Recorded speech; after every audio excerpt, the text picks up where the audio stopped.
Shalom, shalom, shalom. Bonjour, très chère famille Rehoboth. Alléluia, bonjour, très chère famille. Bonjour, Église. Bonjour, peuple de Dieu. Nous sommes donc vendredi 19 mai 2023. Nous sommes au pain quotidien. Nous sommes à l'espace de dévotion. Nous sommes au temps de rafraîchissement. Nous sommes là pour prier. Nous sommes là pour adorer le Seigneur. Nous sommes là pour servir le seul vrai Dieu, Jésus-Christ de Nazareth. Alléluia. Et j'ai été très bénie de parcourir les Écritures tout le long de cette semaine avec vous autour de notre thème du mois. Alléluia. Qui est donc l'onction et la puissance, et aussi autour de notre thème de la semaine qui était suis-je oint? Suis-je oint pour parler de Jésus? Suis-je oint pour guérir les malades? Suis-je oint pour soutenir le pauvre? Suis-je oint pour la mission? Amen. Pour la grande commission. Alléluia. Et aujourd'hui donc, ce dernier jour, donc le vendredi, dernier jour de la semaine, nous allons donc terminer en parlant de l'évangile. Est-ce que je suis oint pour être témoin de l'évangile? Est-ce que je suis oint pour parler de l'évangile, pour annoncer la bonne nouvelle, pour annoncer l'évangile de Jésus-Christ de Nazareth? Et sans plus tarder, je vous propose de lire notre Bible, de prendre nos Bibles dans le livre de Actes, Actes chapitre 1, le verset 8. Alléluia.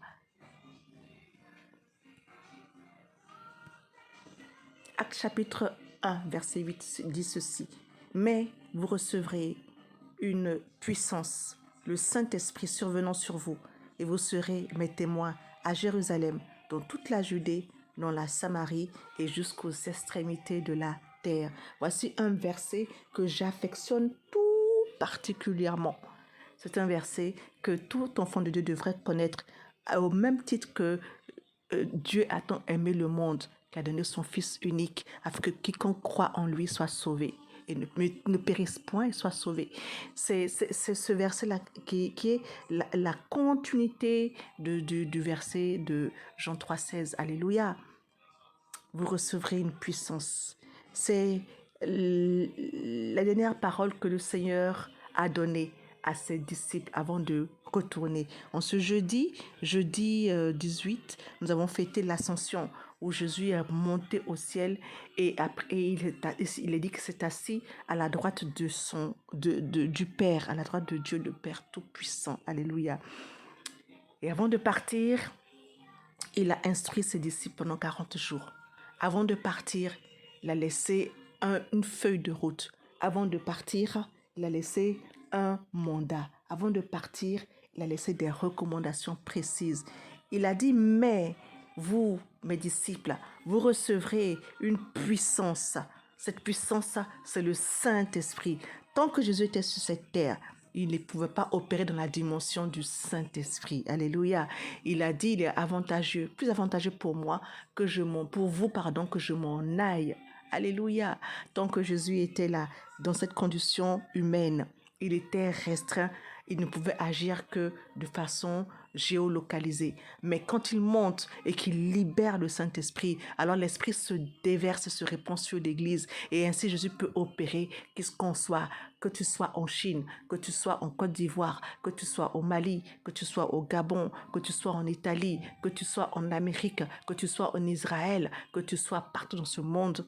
Oui, dès lors que le Saint-Esprit a répondu. C'est l'onction. Souvenez-vous, on a parlé de deux types d'onction au début de la semaine. Nous avons parlé de l'onction habilitante.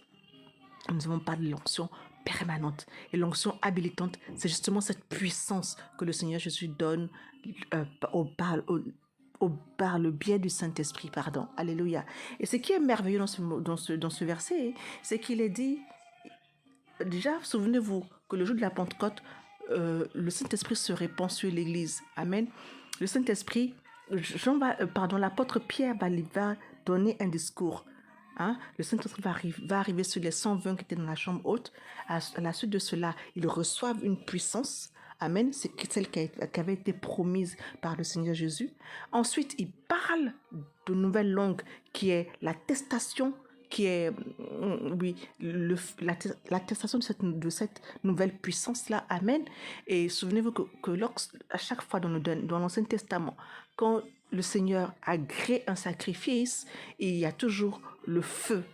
Quand Élie présente le sacrifice, il y a le feu qui descend du ciel pour attester, pour valider ce sacrifice. Donc les 120 dans la chambre haute étaient comme des sacrifices. Amen, le sacrifice que Jésus présentait à son Père. Et le feu du Saint-Esprit est descendu sur les 120 pour attester, pour valider ce sacrifice, pour agréer ce sacrifice. Amen. Et, euh, et ils sont sortis, ils ont commencé à parler en plusieurs langues, en langue nouvelle. Et il est dit que ce jour-là, il y avait des Juifs à Jérusalem qui étaient venus pour adorer. Donc, c'était pas ces gens qui sont venus adorer, c'était des gens qui avaient la crainte de Dieu. C'était des Juifs qui pratiquaient la Torah, qui respectaient la loi, qui avaient la crainte de Dieu. Donc, ce n'étaient pas des inconnus des choses de Dieu. Amen. Donc, on sait qu'ils sont touchés par la prédication de l'apôtre Paul et ils acceptent Jésus. Et ce jour-là, 3000 personnes sont converties. Amen. Pourquoi je vous dis cela? Je vous dis cela parce que quand le Saint-Esprit descend, quand il opère, quand il descend, et ici l'on est question dans notre verset, acte 1, verset 8.